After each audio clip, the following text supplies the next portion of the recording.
إنا أرسلنا نوحا إلى قومه أن أنذر قومك من قبل أن يأتيهم عذاب أليم. قال يا قوم إني لكم نذير مبين أن اعبدوا الله واتقوه وأطيعون يغفر لكم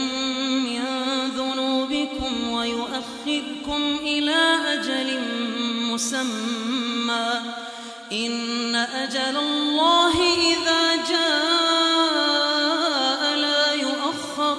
لو كنتم تعلمون. قال رب إني دعوت قومي ليلا ونهارا فلم يزدهم دعائي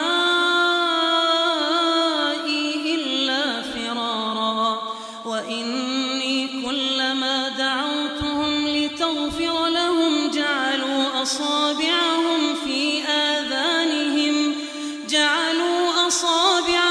في آذانهم واستغشوا ثيابهم وأصروا واستكبروا استكبارا ثم إني دعوتهم جهارا ثم إني أعلنت لهم وأسررت لهم إسرارا فقلت استغفروا ربكم إنه كان غفارا يرسل السماء عليكم مدرارا ويمددكم بأموال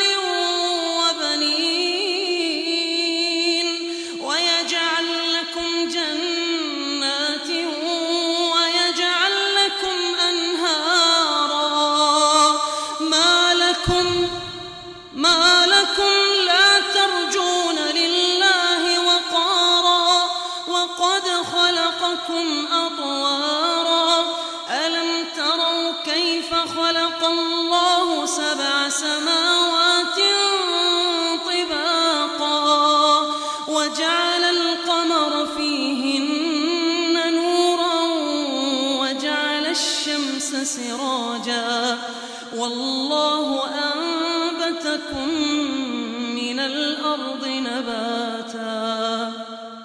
ثم يعيدكم فيها ويخرجكم إخراجا والله جعل لكم الأرض بساطا لتسلكوا منها سبلا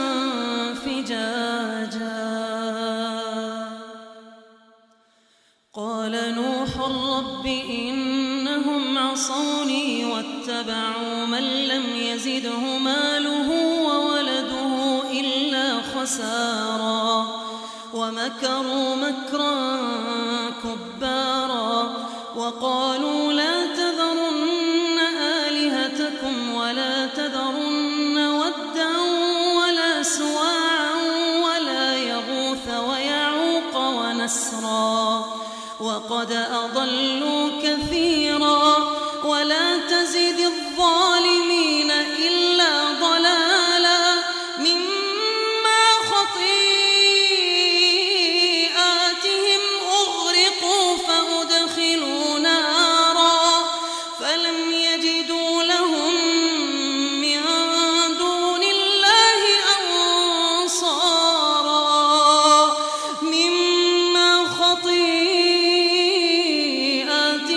أغرقوا فأدخلوا نارا فلم يجدوا لهم من دون الله أنصارا. وقال نوح رب لا تذر على الأرض من الكافرين ديارا إنك إن تذرهم يضلوا عبادك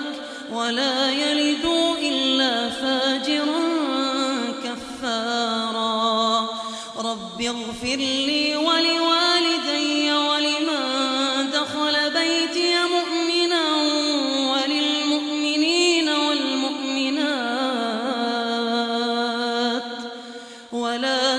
تزد الظالمين